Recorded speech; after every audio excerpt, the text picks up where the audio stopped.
Chapter 16, Part 3. In this section of the video, we're going to be looking at concepts of masculinity, femininity, sex roles.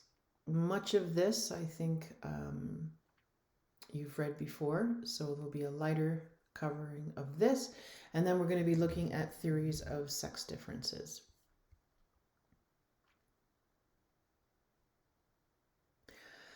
So, a little background on how the concept of masculinity, femininity, androgyny, what has been the process of how that's come about, right? And the definitions, how it's progressed through time. So 1930s, research assumed sex differences on various personality items were attributable to differences along a single dimension of masculinity and femininity. So there was one definition, and either if you're on the far right side, is the highest of femininity, and then down the continuum or the dimension goes down to the left side, which is masculinity. And so you were higher on femininity or lower, but it was just on this one measure, right? But what about people who could say score high on femininity and masculinity? What if on tests or surveys or whatnot you score high on both? What does that mean? Well, this led to the concept of androgyny, but it also made it clear that it can't be single dimension. So with the rise of the feminist movements, researchers challenged the assumption that it was a single dimension. Okay, so they're saying that masculinity and femininity might be in two independent dimensions, right? So you could be high or low on both. So there's two new measures developed in 1974 to develop these two dimensions, now assumed to be independent, yada yada. So there was this masculine measure, this masculine bunch of survey questions that were designed to reflect masculine characteristics such as assertiveness and boldness and dominance, self-sufficiency, and instrumentality. The other instrument measured feminine qualities, feminine characteristics such as nurturance, expression of emotions, and empathy. Those who scored high on both were labeled androgynous, to reflect that you could have both characteristics.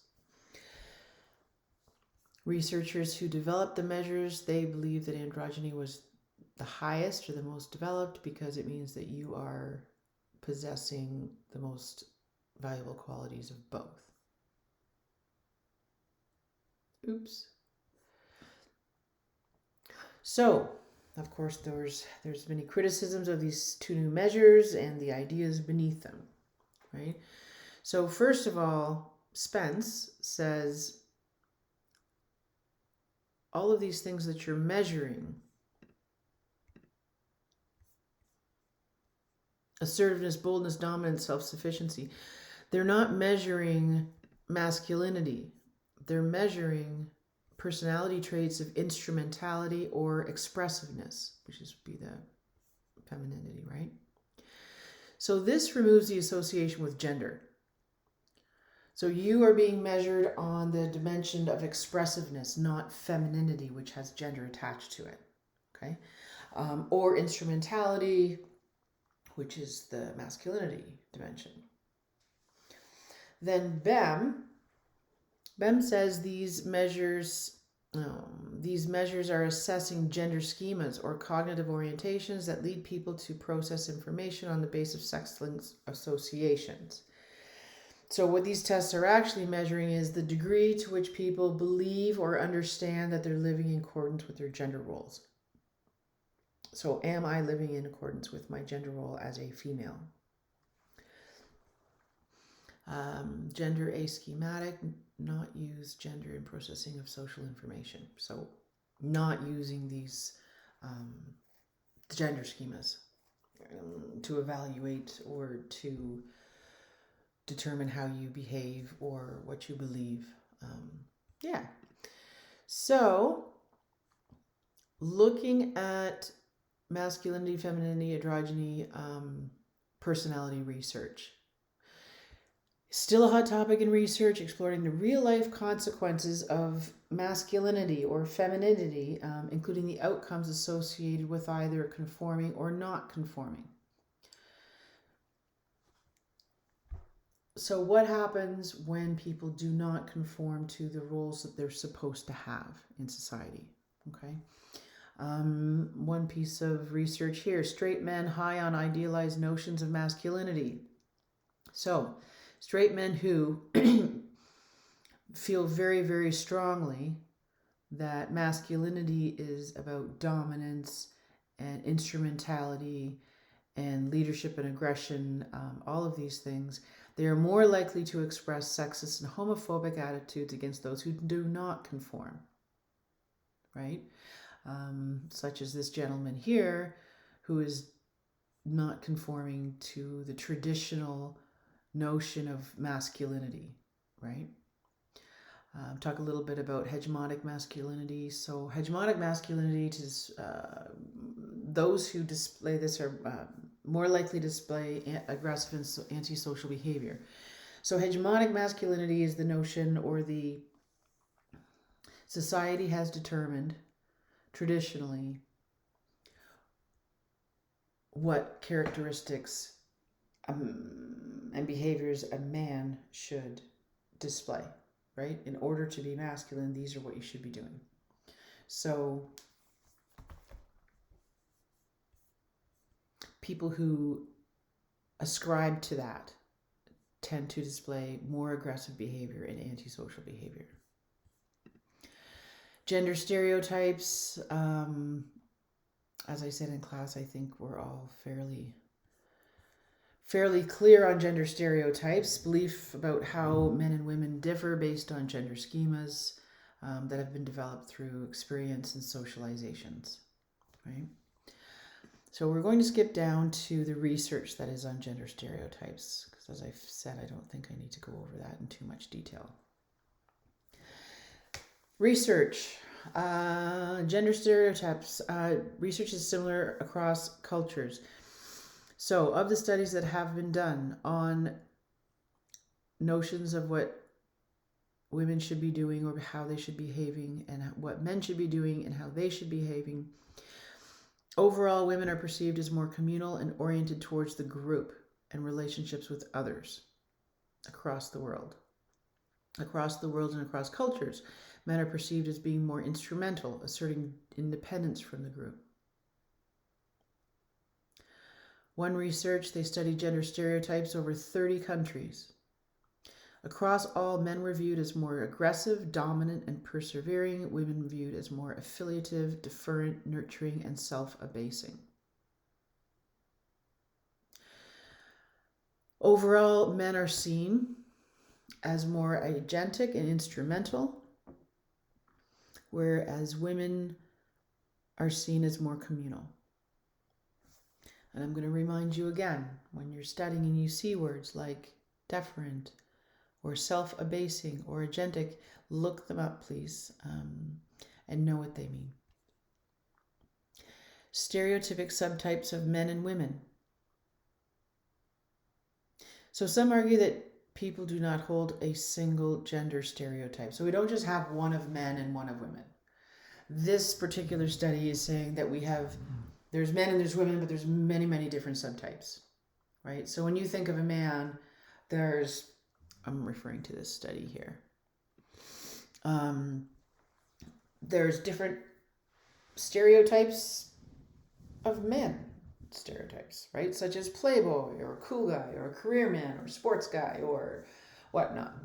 Techie nerd, all sorts of different sub-stereotypes. And the same thing for women. Women tend to have fewer subtypes than men. Classical female, soccer mom, sexy mom, intelligent career mom or person.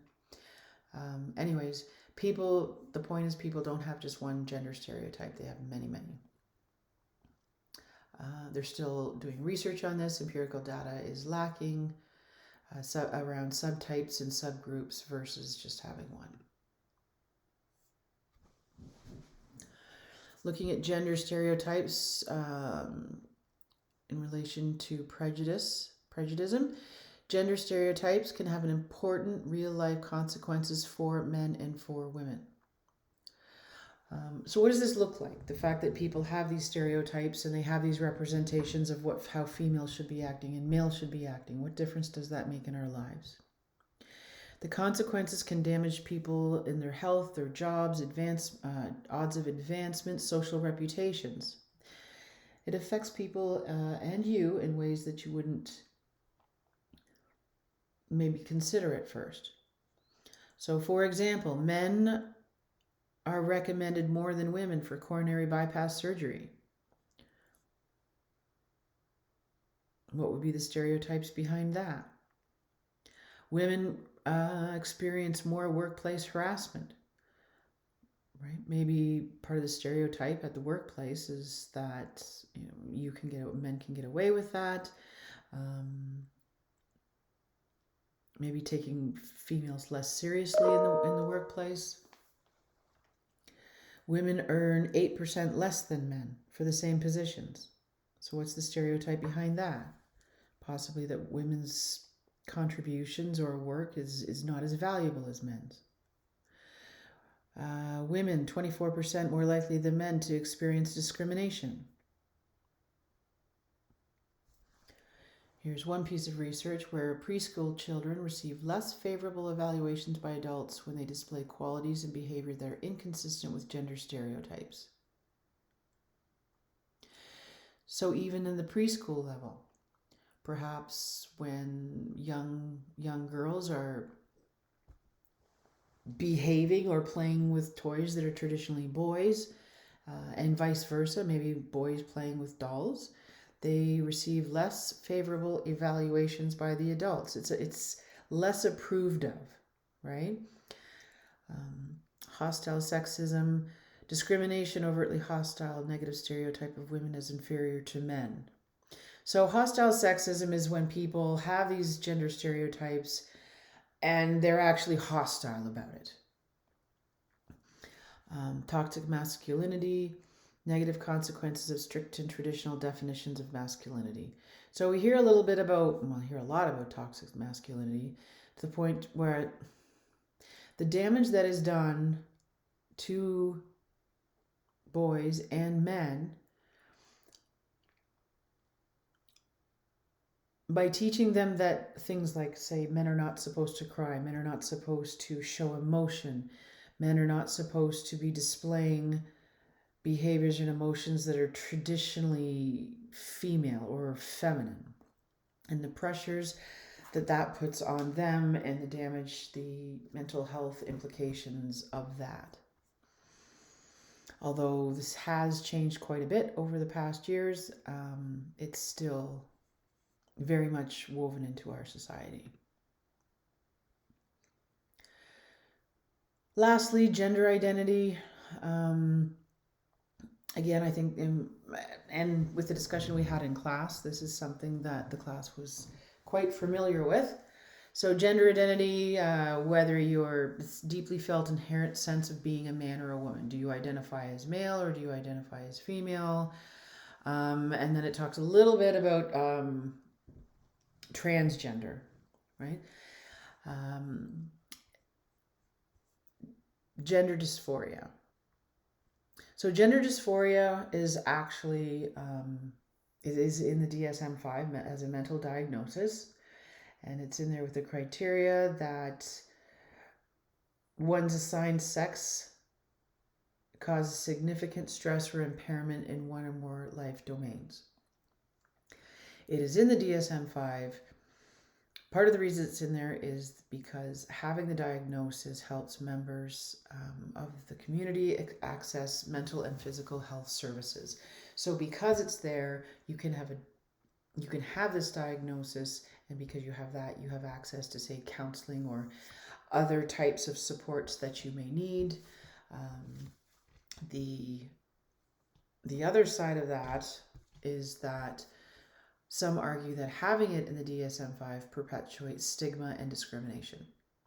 Because if gender dysphoria is labeled as a mental illness, a mental diagnosis, then that is perpetuating the idea that it is something that is wrong, something that is a mental issue, broken in some way, right? Gender identity.